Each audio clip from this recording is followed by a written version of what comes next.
is kind of awkward to talk about, and when you bring in the factor of kids too, like it just is so squeamish that no one even wants to approach it. Our sexuality, our feelings about how we live, about our affection for other people, about family, about, raising families, that's all connected to sexual health education. And that has nothing to do with pornography.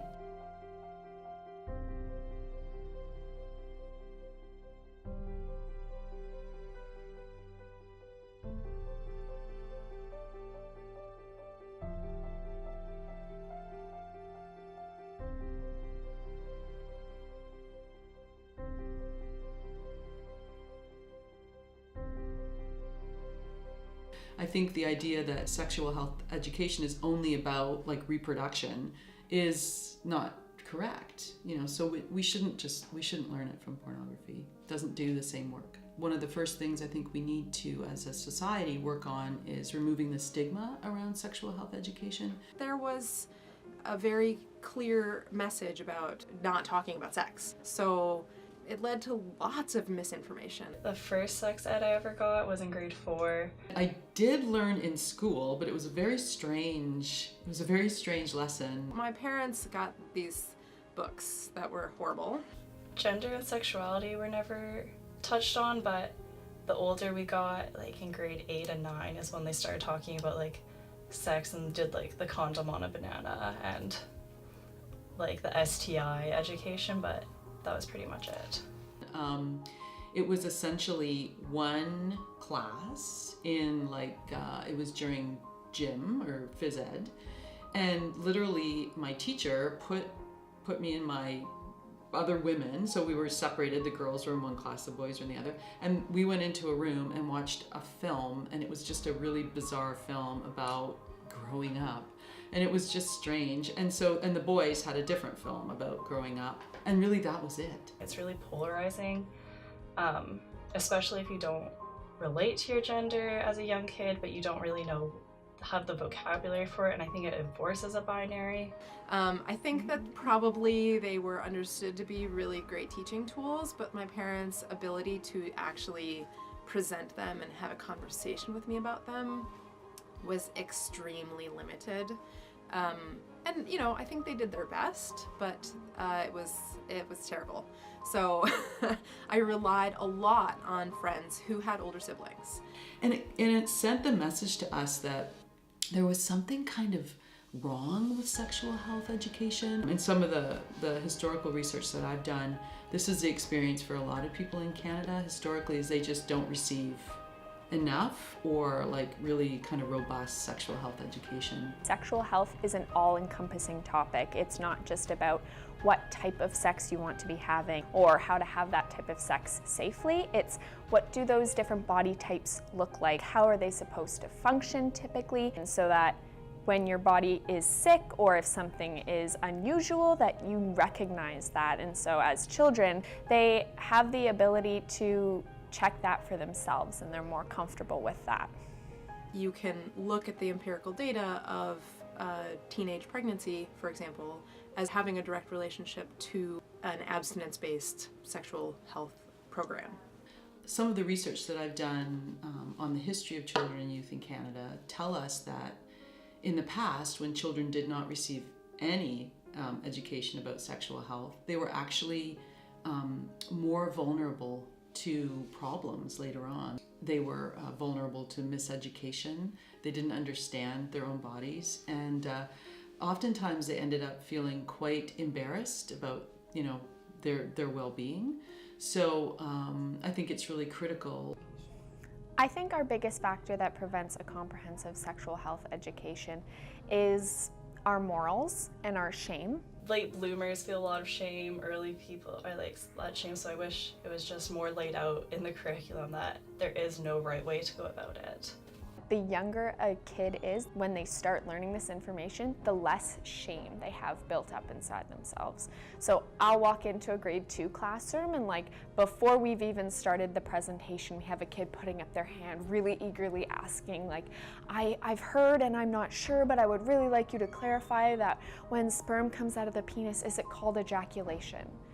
And there's like everyone sitting around this kid is like, is it called that? But they just want to know this information. Whereas you walk into a grade 7 class and you say the word penis and everyone looks like they're about to vomit.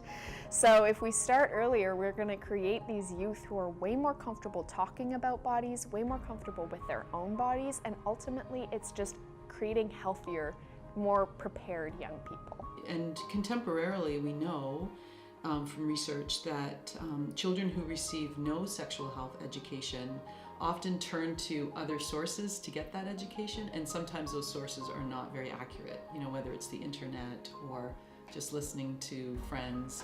And so just like other kinds of education, we all need to know what's the top research on who we are as people, and that includes sexual health. On one hand, internet can for some youth be, I would almost say, life-saving. For example, if there's a trans youth growing up in some really, really small town, they can actually access a community online that they could never before the internet. So they might feel validated in their identity, and they might know that it's okay, they can grow up and they can move or visit these places and actually interact with other people who feel and identify the same way as them.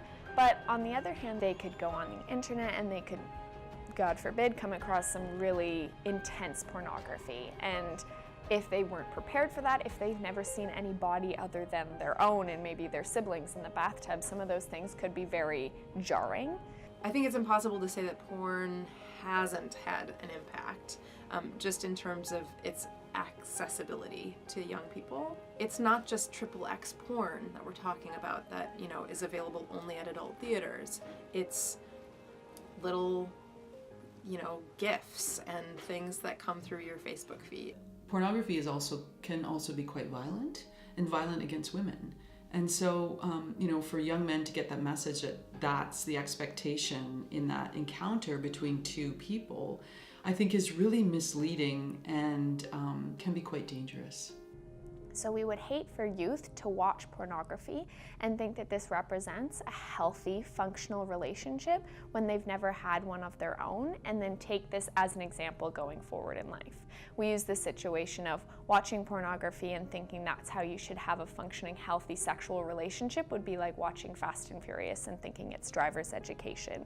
It's entertainment, it's blown up to make it seem more fabulous, but in fact it's not actually two people in their typical relationship.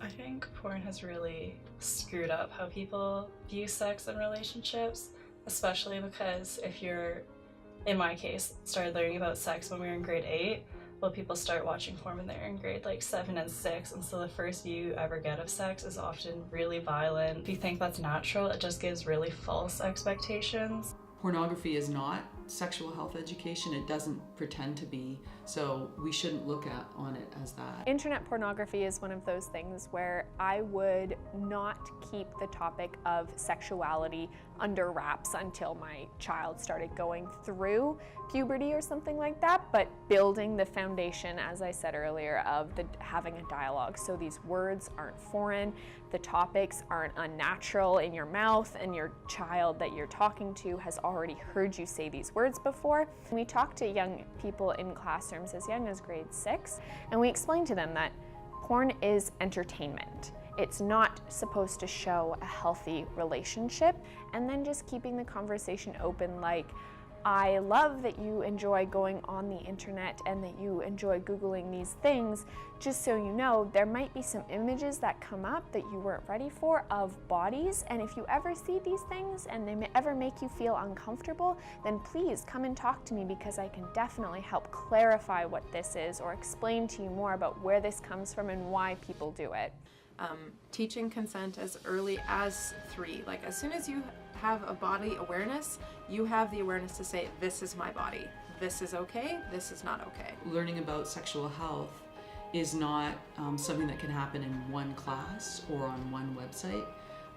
It's something that is complex and is ongoing, and really should be the topic of a conversation that young people have with people they trust, over long periods of time. And this doesn't mean a 2-hour conversation once a month as soon as your child can start speaking. This is a 2-minute explanation as to why you don't necessarily enjoy that song on the radio. Then they're more likely to come to you with questions when they have them. And at that point, if they come to you with questions, perfect, that's the time to bring it up. But for some kids, you could be waiting for them to ask a question and you could wait forever because some kids just aren't curious in that way. So it is something that we do need to start talking about. And an easy way to start talking about it is to start talking about bodies and sexual health. There's a lot of resources available online that aren't porn that can give you a healthy education. Like Planned Parenthood has a lot of resources. There's a lot of websites that are like trying to push like just objective information. So on one hand, the internet can present our youth with misinformation that in some cases might be disturbing or misleading, but on the other hand, it can help people find a community that without it, they would never have even known existed. Look to the literature, look to find some books and, popular or otherwise, and talk to people, like seek out those role models and keep reaching out when the answers aren't satisfactory the first time. But absolutely, as like someone who really believes in public education, I really feel strongly that schools need to be doing this work. They need to be doing it in all grades, including like kindergarten and even early childhood. There's lots of room for us to start to confront some of these myths about sexuality so that people don't get hurt or sick or worse. So I think all levels of society need to take it up.